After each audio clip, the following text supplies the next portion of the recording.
we need to focus on shared prosperity. Going forward, this thing has been attempted many times. There has been attempts to reconcile this nation into the future, but it has always been short-lived.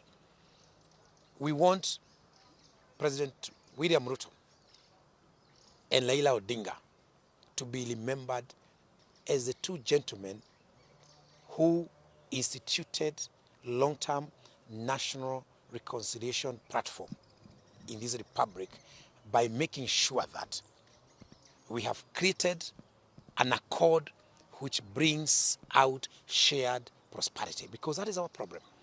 People feeling excluded is our main problem. And there's no way you can silence them using guns. The way I hear some of the leaders saying, "Tutawasanya on Monday, we are going to crush them." You crush who? You can crush one, but you can't crush all of us.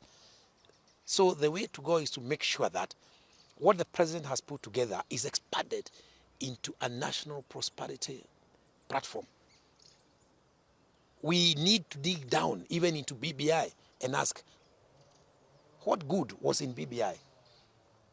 Who was not properly involved when we were crafting the BBI document? What else can we bring on board to create shared prosperity? And that is what we are looking upon. The other thing is that whatever is being put together must be inclusive. We must use the principle of inclusivity. We don't want 2 people or 3 people to sit together and say, this is the direction which Kenya should take. No. MPs, yes, as the initial process, but we must involve everybody. It must be multi-sectoral. We want to see the faith sector involved. We want to see even African eminent persons involved. We want to see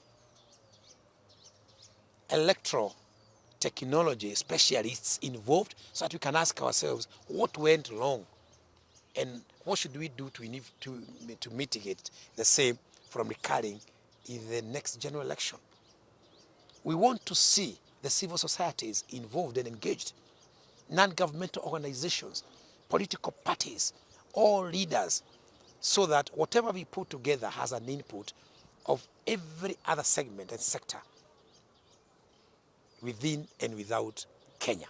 That's the only way we are going to come up with a document, an accord which is sustainable into the future.